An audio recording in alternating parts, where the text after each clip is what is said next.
Okay. Today we're going to talk about get gaming in your library, or what does gaming have to do with the library. We're going to talk about why games, gaming, and gamers belong in libraries, and how to support the integration of game-related programs in the library, as well as circulate games as part of a regular library collection.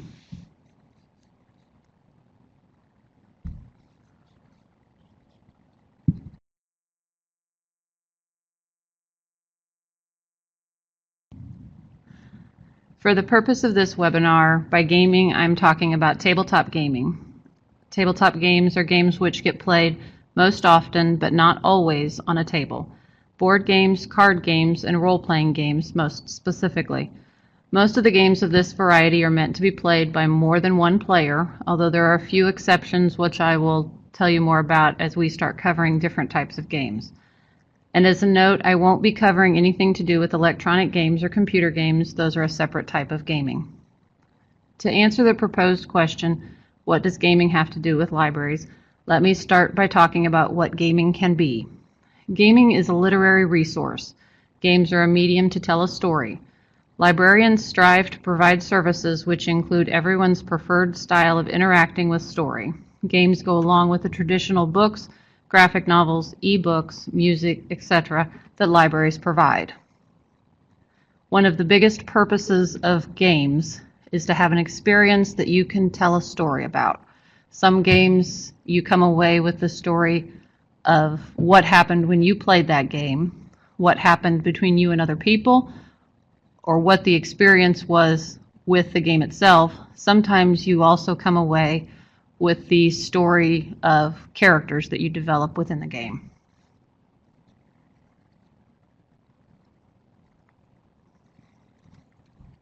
As something of an explanation as to who I am a second-generation gamer who has been playing these games for 30 years, and I have no intention of stopping anytime soon.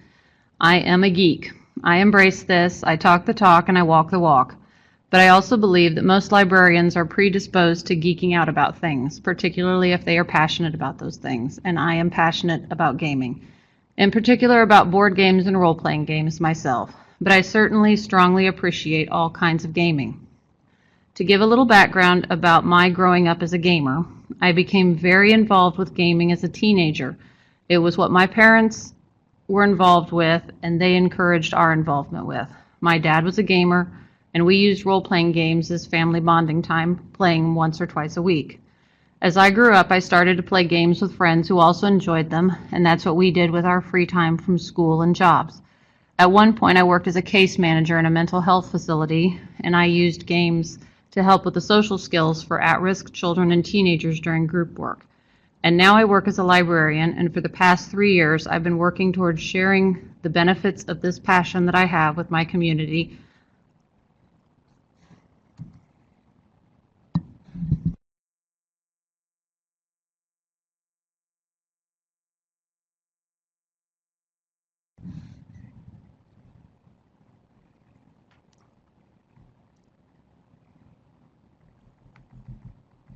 Sorry about that. I lost my place. And now I work as a librarian, and for the past 3 years, I've been working towards sharing the benefits of this passion I have with my community through the library. As I go through the different things about gaming, I will be mentioning a variety of different games that I am familiar with, and there are a lot of games out there. I'm also going to have a brief pause between segments of this to allow people to ask questions, because there is a lot of information, and I apologize if I talk fast.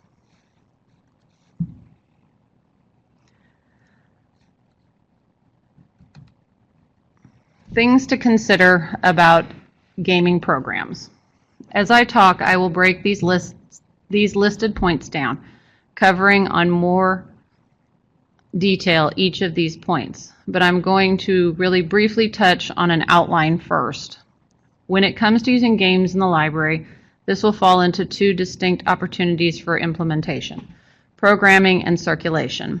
When you think about starting up programs that utilize games, that you want to consider your space, you want to consider the costs of programming, you want to consider who will coordinate and run the program that you are wanting to run, your players and your patrons. While your players will most certainly be patrons, not all of your patrons will be players, and you need to be able to meet the needs of both.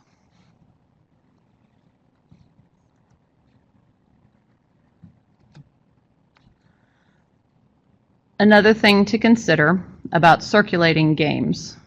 When it comes to circulating, you must consider the space that will hold the collection that is to be circulated, the costs associated with having a circulating game collection, which includes costs of the games themselves, plus the costs associated with processing, repairing, replacing pieces. You have to consider how long games will circulate, as well as the parameters for circulation, such as if a patron can have out more than one game at a time, or if holds can be placed on games, and the specifics of maintaining your collection. I'll go through all of those a little more shortly, but those are the things to keep in mind as we talk about the types of games that are out there.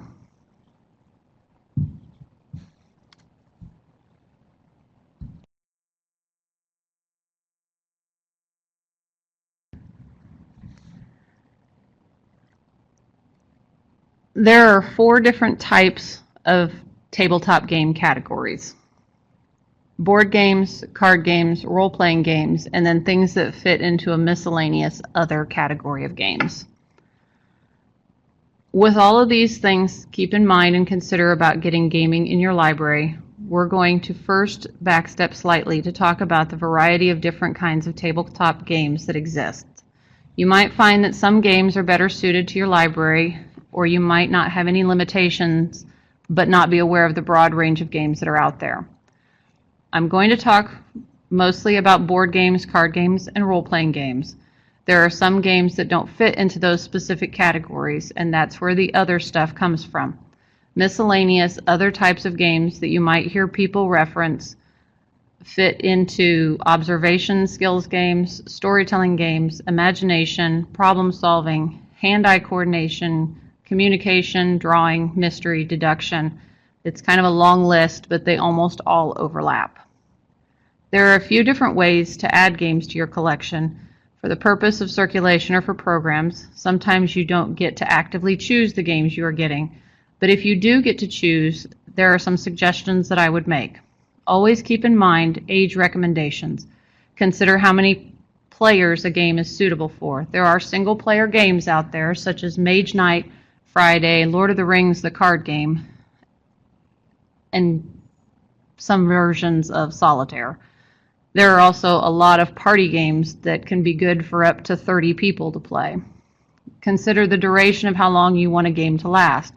A lot of review sites that I'll give you lists of will provide some of that information, kind of an estimated time duration for a game.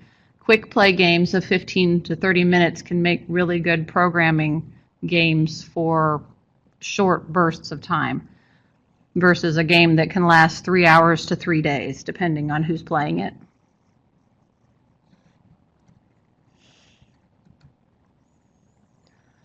First category is board games. Board games fall into the grouping of the classics: strategy and planning games, cooperative or collaborative games, and dice games. Examples of the classics would be Monopoly, Operation, Life, Clue, and most of those individual games have a variety of modern themes you can get. You can get Big Bang Theory Clue, you can get Minions Monopoly, Minions Life, you can get a Monopoly for pretty much anything, any TV show, any NFL team, anything like that. Strategy and planning games are games like Risk, Puerto Rico, Settlers of Catan, and Ticket to Ride. There are also a lot of varieties of Settlers of Catan and Ticket to Ride, but they are also very large investments because those are very expensive games. Cooperative and collaborative play games would include Pandemic, Eldritch Horror, Dead of Winter, and Forbidden Island. I really recommend collaborative play games. They are a lot of fun. They are also a good alternative for people who get very competitive, who, if you are running a program, you don't want somebody's feelings to get hurt or there to be an argument. It's good to start with a collaborative play game. I'm particularly partial to Pandemic. Also, there are dice games. Most dice games don't actually use any kind of board. They fall into the same category as a board game, though, because it's a sometimes similar setup of sitting around a table, usually a pad of paper or something for keeping track. Dice games would include Roll For It, Yahtzee, Zombie Dice, Left, Right, Center, and Farkle. Roll For It is especially popular at my library.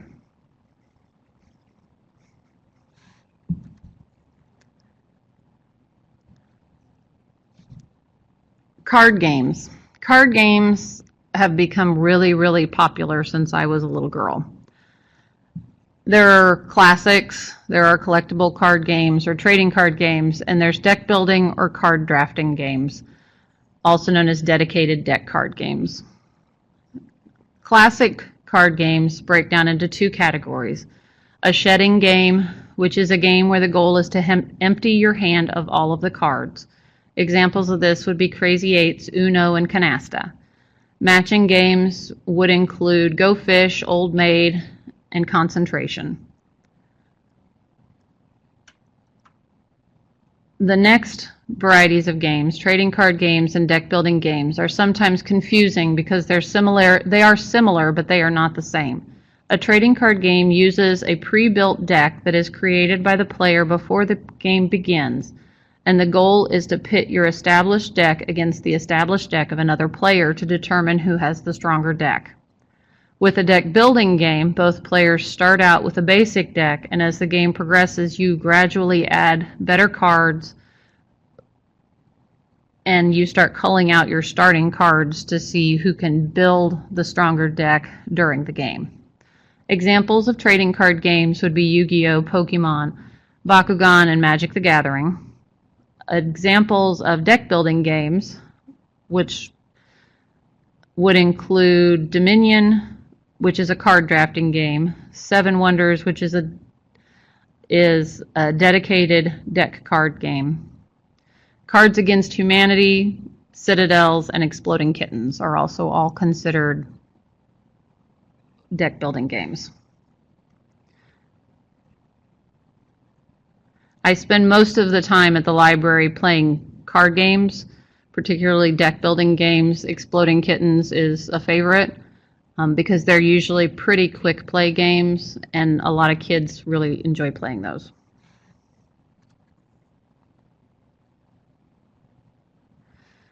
Finally, we're going to talk about role-playing games in the variety of games. Role-playing games are probably my favorite. I have spent most of my life playing role-playing games, over half of my life playing role-playing games.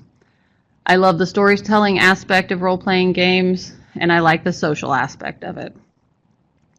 There's a wide variety of genres available in role-playing games, from medieval to contemporary to futuristic.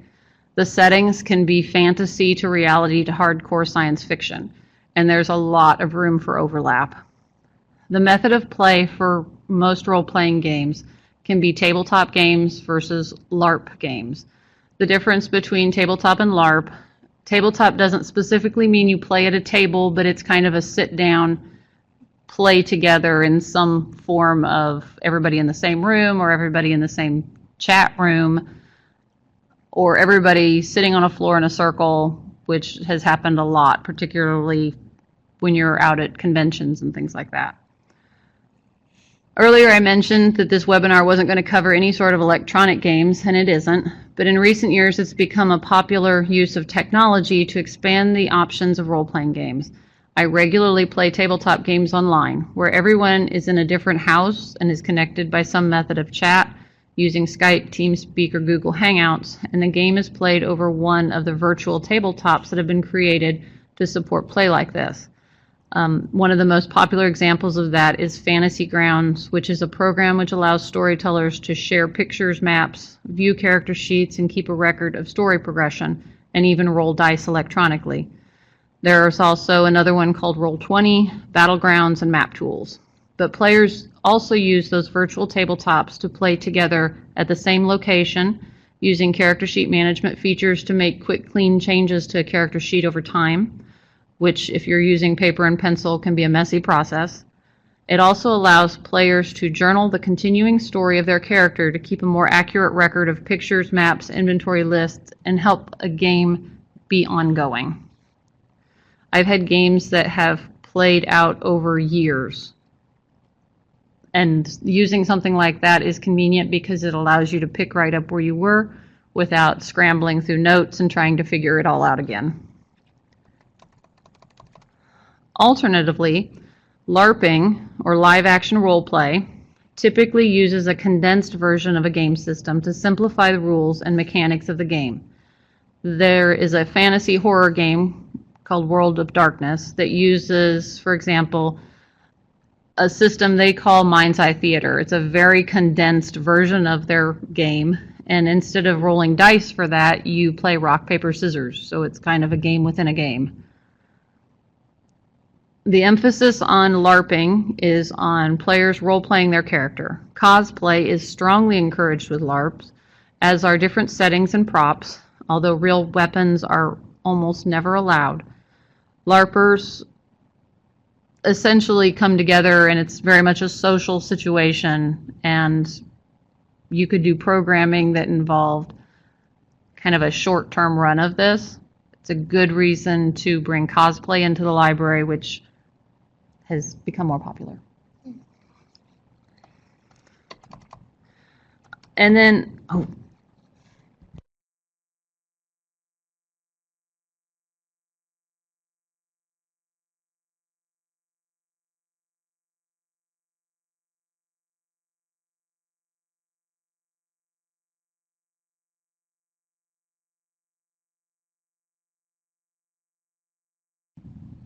I would also like to give a special mention to game systems that are considered universal systems.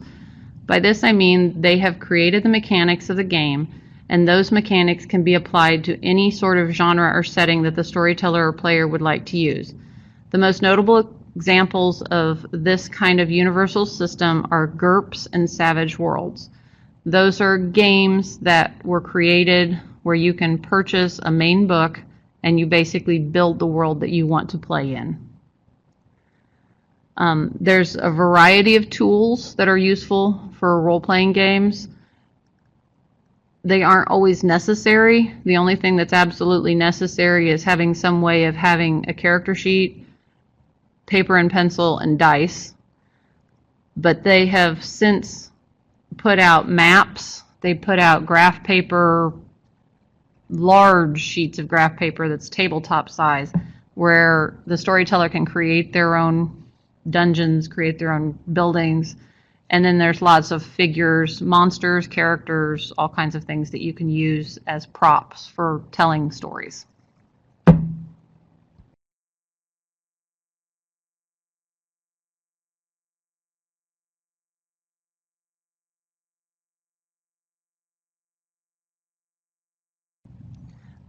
Somebody asked if I could define GURPS. GURPS is actually the name of the system.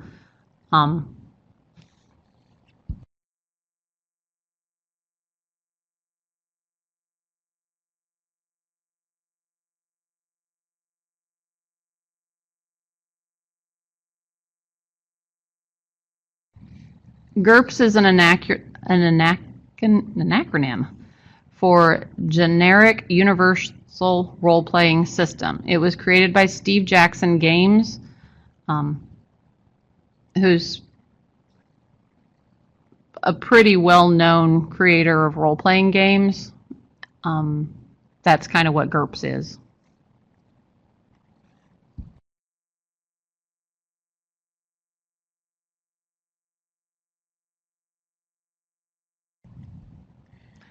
It is a gaming system in terms of it's a book that provides you mechanics that you can build the genre and the setting that you want to use, but the book itself is sort of the system of the mechanics with what you roll for what action. So role-playing guide. It's a role-playing guide or role-playing tool.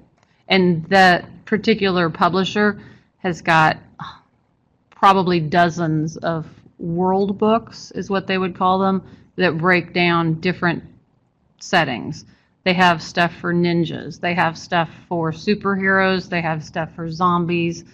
You can kind of apply those settings and those themes to the mechanics to build your own game out of. It gets kind of complicated. And very briefly, I'll mention the list of games that are in the picture. Those are all game books that belong to me that I have played all of those. That's kind of a sampling.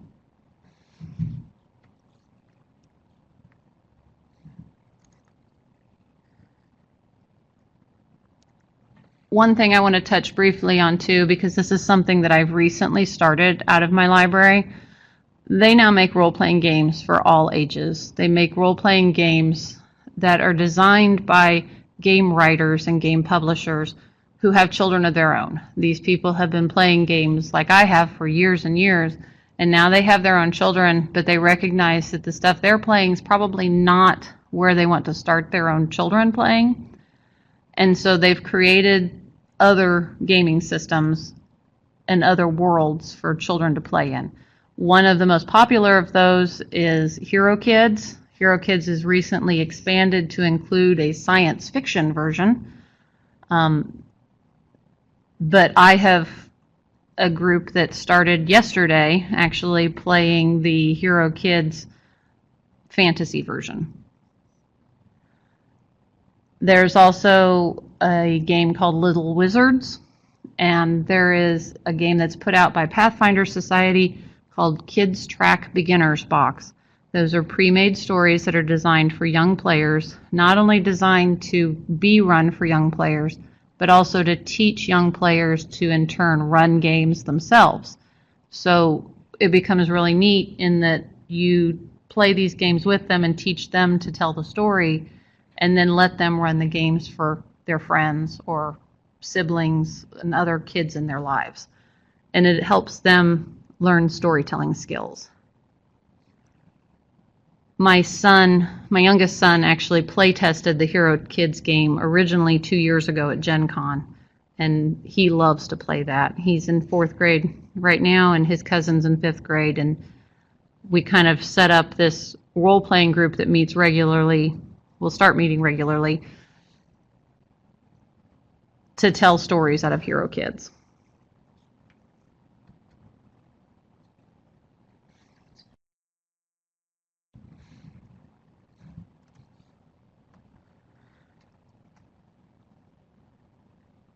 Next, I'm going to talk about how to get games in your library. Before I go on too much further, did anybody have any questions about games, any of the games that I've mentioned, or types of games? What ages are the kids? The kids that I'm playing Hero Kids with right now are in 4th grade and 5th grade. However, the Hero Kids game system is actually good for any children age 5 and up. They market it for 5 to 12-year-olds. The characters are already made for them. It teaches them very basic mechanics of what they would roll 6-sided dice if they're playing a fighter, how to do combat scenarios. It comes with the monsters already created. So it's pretty simple. They don't have to do a whole lot of reading, but it does help reading skills because there are things that they can learn to read and learn to understand on these small character cards. Okay. The care and feeding of a game collection, or really how to get games in your library. Things to consider when you're looking at getting games into your library is what kind of budget are you working with? What kind of time investment are you willing to make? Because it is kind of a lengthy process to do. It's not really something that can get done overnight. How do you go about obtaining the games that you are interested in getting, or any games at all? And what kind of space do you have to work with, both to store the games and to keep the games available for the public? The first thing that I looked at when I started involving games in the library was how to get games into the library. The best way that I can think of and that worked for us at the time was to ask for donations from game publishers. I received a lot of donations from game publishers, and that kind of ties in with International Games Day at the library, which I'll talk more about in a few minutes. You could also ask for donations from community groups, from patrons. A lot of people have a lot of old family games but look at getting rid of them eventually. If they know that the library is looking for games, you get a lot of donations of games that way, which can be good. Even if you can't use the game that you're given for circulation, you can use the parts from it to replace pieces that go missing, and pieces will go missing. You can also look at buying games off of Amazon, local stores. To be perfectly honest, these days Target probably carries the best variety of board games and card games that I have found anywhere. They get a lot of kind of obscure games in there that you wouldn't really think that you'd find at a Target. You can also look at getting used games off of eBay and places like that.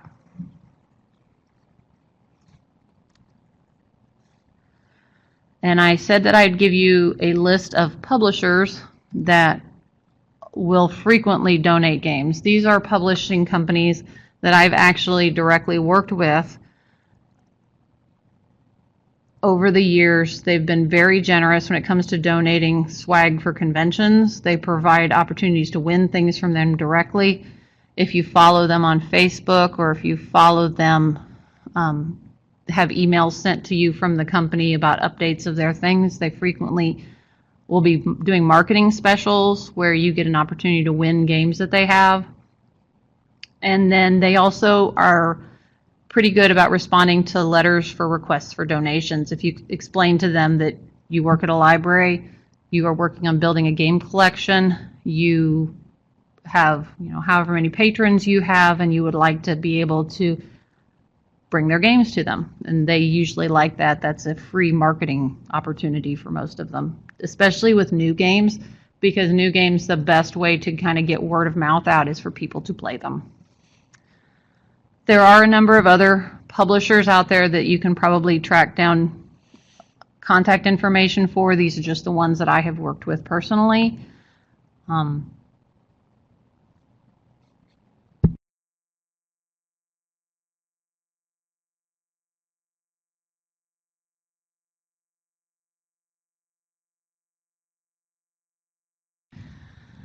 Once you have these games in your library, what can you do with them?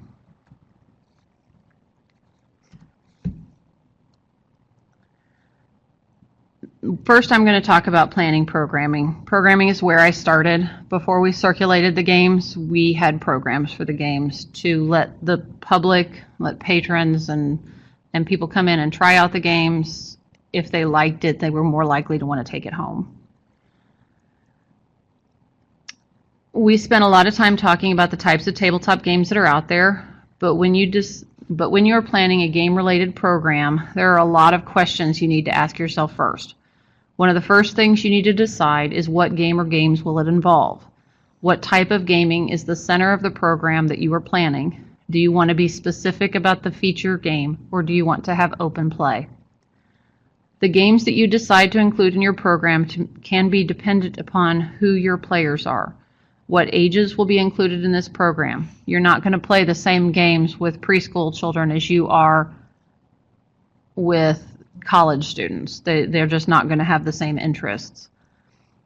How many people are you going to involve in your program? If the plan is to have a single tabletop game playing, you would probably want to decide if there should be a limited number of spots available for people to possibly register to participate ahead of time, or you might want to have a more open play program where anyone can come in and pick a game and play amongst a small group.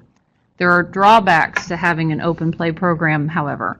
You might not have a lot of people who come in, and those that do come in might not be familiar with the games that are offered or be unsure about taking the initiative to start a game themselves. If a person comes in and is offered a stack of board games and they've never played any of those games at all, and they're not really familiar with the other people present, it can sometimes be hard to motivate them to try it out. That leads to the important role of a host. Every game program should really have a host, besides just the library hosting games. The host can be a designated member of library staff, or a couple of them, or it can be volunteers, or it can be teenagers, if it's a teenage program or a younger children's program. But this is the person who fills the role of encouraging new players, keeping experienced gamers engaged in a game, and generally just ensuring that everyone has a good time with the program. You also have to consider where to have the event. If you're having the event at the library, where is your space to have the event? You have to make sure that you plan a place to play the game where the other patrons who are not necessarily players might be able to observe, but they might not necessarily want to be involved.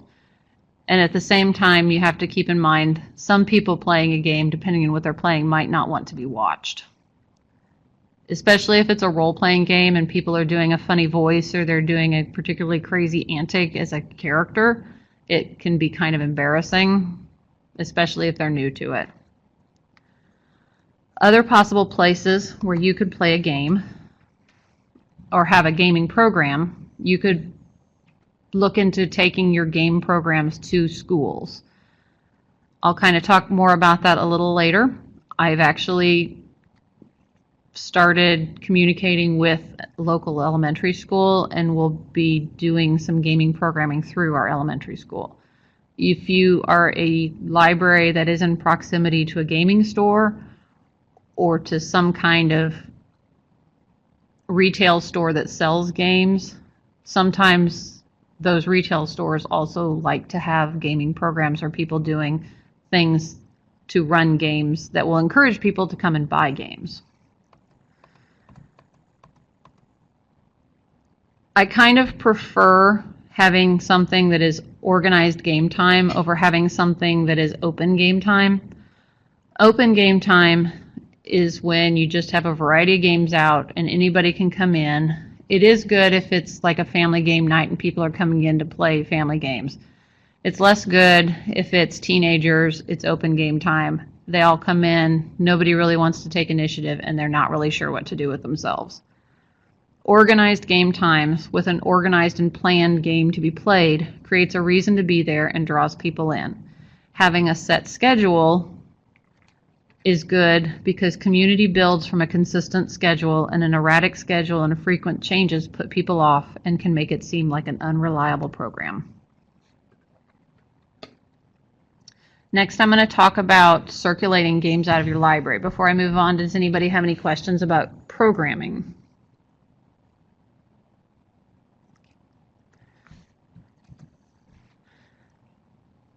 Circulating games out of your library. I'm going to show you a number of pictures. These are the pictures of how things are set up at the Hagerstown Library. The Hagerstown Library started circulating games about a year ago.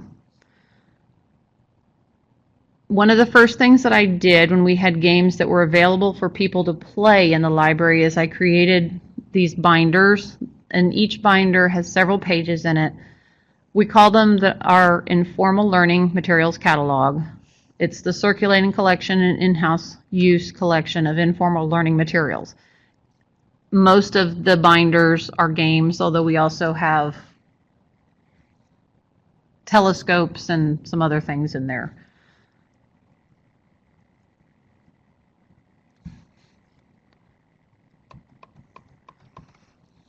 I recommend circulating games after you've had them in your library available to play on site for at least a few months. Let players know that they are there, let them try them out, and make them think about taking those games home with them to play them with family and friends. This is mostly addressed to all the libraries that haven't circulated games at all. When we started, it was recommended to me that we choose 10 games to start with, and then we added 2 more after 6 months, and then we've added a couple more, and we kind of add at a rate of 2 games to circulate about every 2 to 3 months now. We keep these binders that have separate sections for the games that are available to play in the library and the games that are available to check out and take home. This is a closer up picture of one of the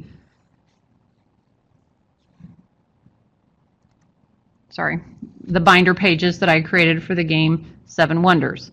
My binder page typically includes a picture of the game's box, the number of players that the game can accommodate, the age recommendations, as well as a blurb explaining what the game is about.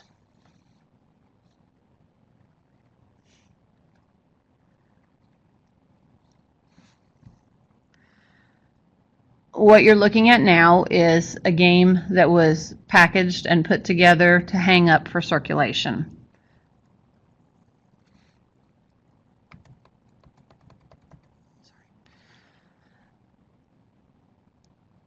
We use large mesh storage bags to keep our games in, and every library probably kind of has to decide what they want to use to keep games in. We decided that just having the box with a game might not be a very reliable way to get them back in good condition. Pieces can fall out of a box that falls open. A box can be damaged. They're less likely to be damaged by keeping them in these bags. These bags also then can hang up across a bar where when people want to check them out, then we take them down. We store our games right now behind the circulation desk. People can come to the desk and ask for them, but we are in the process of moving them out to a publicly accessible spot that patrons can get them themselves. When I put together the bag, I created an inventory list, which is what you see there for Munchkin. The inventory list has 2 copies, one that is kept in the bag and one that is kept in a binder or digitally for reference in case the inventory page goes missing.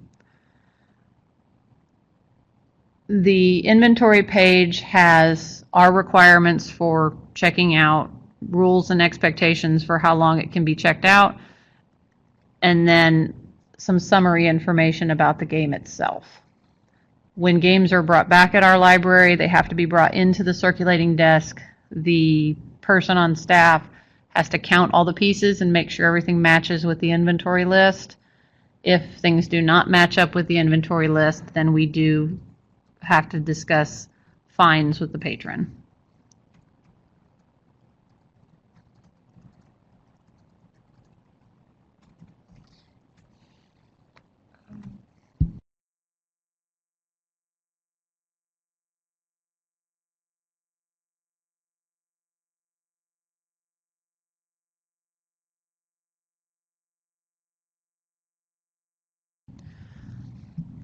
I mentioned that pieces will go missing, and pieces will go missing. As an example, we had the most recent game we added to our collection was Operation.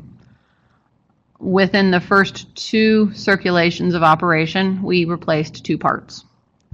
I have found that you can buy bulk replacement pieces for games if you look on eBay. Sometimes you can get bulk replacement pieces for games directly from the game publishers or the game producers. I've kind of built myself up a record of contact people where I can get the games. I do recommend, if you have a game like Operation or a game like Settlers of Catan, buying some replacement parts just to keep on hand in bulk, because it makes it easier to replace and slightly cheaper for the library.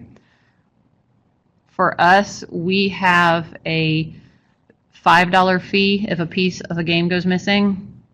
That usually covers the cost of us replacing the piece and then also the trouble and time it takes to hold the game back and then make it ready to check out again.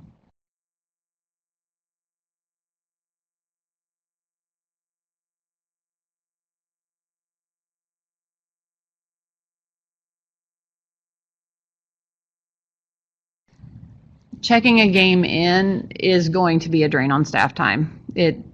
We usually get somebody, like a second person, to come to the circulation desk, or student workers, somebody like that. It can be a pretty quick count of the pieces. If you're looking at Settlers of Catan, that's a lot of stuff. If you break it into smaller bags, it makes it easier to kind of at a glance count how many pieces are in there. Counting Monopoly money is going to take a little bit of time. We have gotten it down to where usually we can count all the pieces and get things done within about 10 minutes, especially if there are more than one person of staff able to work on it.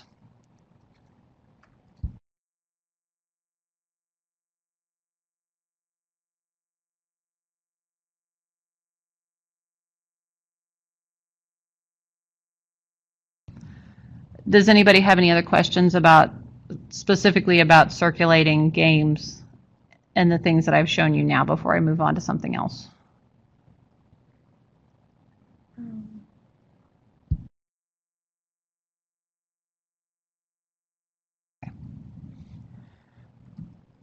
All right, I'll touch back on some of the questions at the end of things. Really briefly, I want to talk about building a gaming community. This is something that I've worked very hard on doing for the past 3 years. It is very much a hurry up and wait sort of process for me, or at least it has been in my community. When it comes time to consider how best to engage your community in games that you have available to circulate or in game-related programming that you add to your schedule, sometimes the easiest route to start out is to consider approaching a ready-made group of patrons from your community. All schools in your community, including homeschools, are an option to approach. If you're lucky, you might find that there are teachers who are knowledgeable to the benefits of games and would be interested in what games can offer as an educational tool. Right now, I'm using myself as an example. I can say that I wasn't quite so lucky. Engaging educators is something that I've worked on for a few years now in our local public school, but things are slowly moving towards a successful partnership in using games in our local elementary school. I have something I'm working on right now with our local communities and schools representative that involves using role-playing games to help kids with social skills and learning cooperation among their peers. This is something that just takes persistence. I have been less successful working with the local high school, but like I said, you have to be persistent. I don't know how familiar everyone is with scouting organizations, but another option, I have gotten to be pretty familiar with Boy Scouts and Cub Scouts. Cub Scout dens are frequent visitors to our local library, but among the things that are listed as optional activities is learning about games and game playing. Boy Scouts, on the other hand, have an actual merit badge called game design. It might be a worthwhile thing for someone on library staff who is overseeing game-related programming or who's familiar with a variety of tabletop games to consider becoming a merit badge counselor. That is something that has an application process, but it is also something that can be combined with other merit badge options that a person can become a counselor for and have scouts coming into the library to assist with game programming or to participate in these programs to help increase participation. Myself, I am a merit badge counselor for game design. I am also a merit badge counselor for communication, local citizenship, and reading. One of the things to do specifically for that game design merit badge is to analyze 4 different types of games from 4 different mediums. Boy Scouts specify mediums as physical games, board games, tile games, dice games, card games, party games, games with miniatures, role-playing games, and electronic games. So you'll notice that several of those would fall into the tabletop games categories we've talked about. And what better opportunity for kids to try out these games than to do so through the library.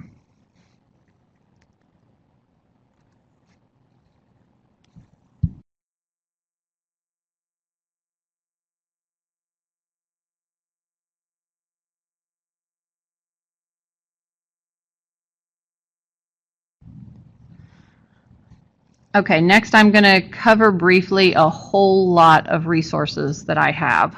Part of learning all of these things about gaming has been collecting a number of resources and integrating myself in a number of available resources that are out there. The biggest and probably best resource that people living in Indiana who would be interested in gaming can access right now is Gen Con. Gen Con is the world's biggest gaming convention. It takes place this year, August 17th through the 20th, and it takes place at the Indiana Convention Center.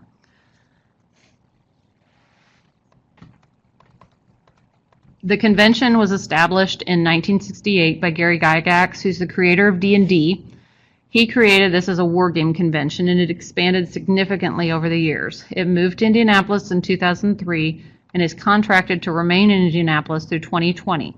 If you've never been to Gen Con, it's a 4-day convention which runs Thursday through Sunday with a special trade day that takes place on Wednesdays. Trade day is a day set aside for those in education, libraries, and retail to attend training programs and to do play testing of games. Trade Day is a great resource for learning more about gaming, for getting LEUs and tech LEUs, and for making professional contacts.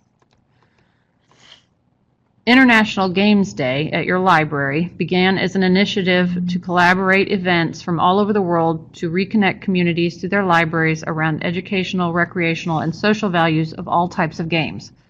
This year will be its 9th year, and it is not only free to participate in by registering your library as a place where gaming will take place, it is also possible that you will receive free games donated by a variety of different game publishers.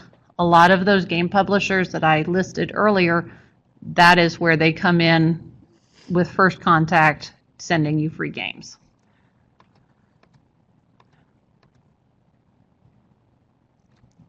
As an aside, also worth a mention, even though I didn't really give it a spot on my slide, International Tabletop Day is a day that was started in 2013, and it's an annual event that takes place in Aprils. It was initially started as a live stream event by the Geek and Sundry YouTube station, and it has been a live streamed event every year since, and it makes an excellent day to create a gaming program in your library, possibly live streaming the show, showing it to patrons, or even creating your own live streaming gaming event.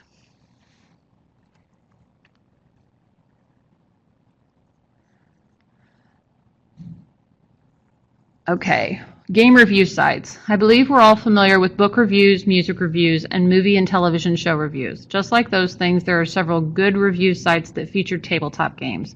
These review sites will not only rate the game on a variety of criteria, but they also go into detail about how long a game can play, how difficult it is, recommend age groups, and suggest other games that might be of interest based on the enjoyment of that game.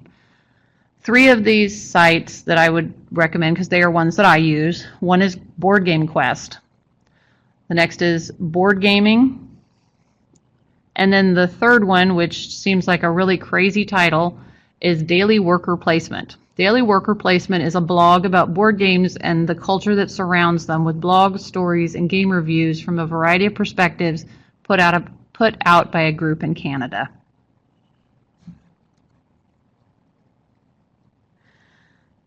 A couple of other odd things that didn't really fit with the others. These are a couple of resources that you might find interesting as other perspectives on gaming and libraries. The first is a book that I found written by 2 educator librarians. It mostly focuses on the usefulness of games in a school library, but discusses a few specific games and their educational benefits. The second listing is for a blog that was written by a man named John Pappas. He wrote it in December of 2013 when he was a branch manager for the Bucks County Free Library System in Pennsylvania. When he started looking into organizing game-related programming, this was one of the first resources that I read. It is a very thorough sharing of information about different kinds of games, their game mechanics, a breakdown of the kinds of social interaction that can be found in the different varieties of games, and some suggestions for planning your own game night programs. The latter topic was the one that I found the most informative because I was already familiar with a wide variety of games myself and had already had some experience using games as tools for social interaction. Finally, the last thing that I would recommend as a resource, watch people play. Geek and Sundry is really good about putting out videos of people playing games. They feature shows such as Will Wheaton's Tabletop, Critical Role, and Spell Slingers.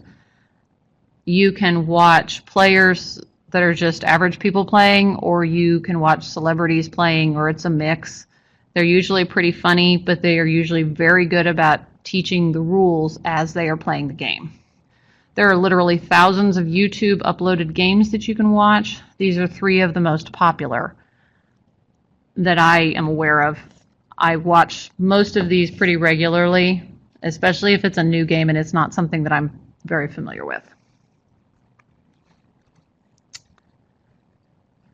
And that's the end of everything I had to present. Anybody else have any more questions?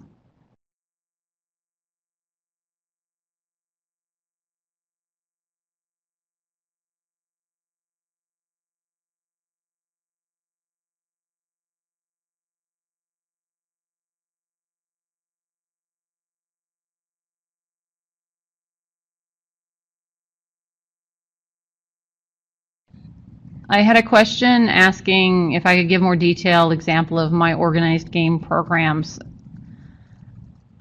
I've tried a variety of different organized game programs. You kind of have to see what works or where you think the interest is in your library. I have done family game nights. I have found for us, those are usually open play nights where I put out that the library will be open, usually a little extra time through the evening. People are invited to come in. We do provide snacks, usually popcorn and maybe lemonade or popcorn and water. In our library, people are allowed to bring in drinks, so they can bring in their own beverages if they like. The family game nights are more popular when the weather's bad, so I tend to look at setting those up through the winter.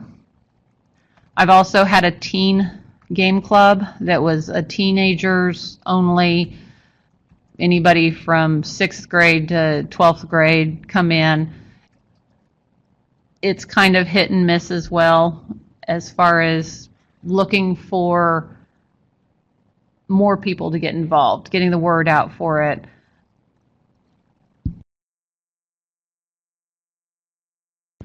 With the teen game group, I leave that pretty much open to anybody who wants to come in.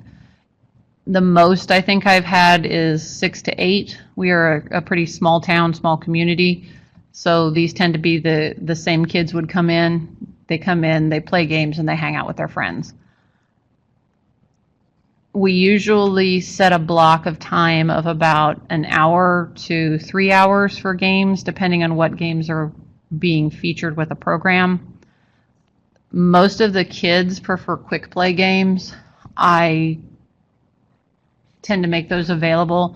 We do things called teen late nights in the library. When we have those, we just set out the games and let the kids pick what they want to play. A lot of times they'll pick the same couple of games and ask me to play them with them. They make it a really big deal to beat me at something. How often does the teen group meet? Is it weekly, monthly? Teen group meets once a month. When we do the teen late nights, those meet, we do them quarterly. We just had a Halloween party teen late night this last weekend, in fact. How do you decide which games circulate and which are only in-house, and why do you only allow some in-house games? We kind of initially based it on the popularity of the game. I also based it on some games I would involve in my programs. I may need to repeat the question because I don't. Sorry, there was a question of how do I decide which games to circulate and which are in-house only. The games that I decided to circulate, to be honest, initially, the games I picked to send out were games that I actually owned my own copy of. So if I was doing programming, I knew that I could still use my own games to run the program for the kids or run the program for family game night. But I know that those were also popular games that people liked to play, so they wanted to take them home. So I kind of knew I have my own backup copy of Settlers of Catan. So checking out Settlers of Catan was not a problem if it went out and it didn't come back right away. Same thing with Exploding Kittens, same thing with Citadels. A lot of those games I already had copies of, so that's kind of where I started. But then we started having specific requests for games. We had somebody specifically request that we get Big Bang Theory Clue, so that will be going into our circulation.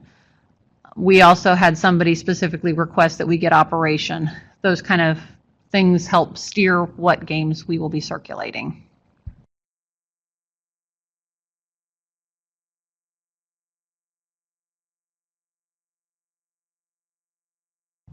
There's a question of what are the best games for college-age patrons. pretty much anything that would be considered an adult game. Role-playing games are great for college students, I think. I played role-playing games all through college. Cards Against Humanity is very fun and probably good for college-age students. Most card games, most party games, things like that would circulate and do well with college-age students. Settlers of Catan is really popular with them. Any other questions?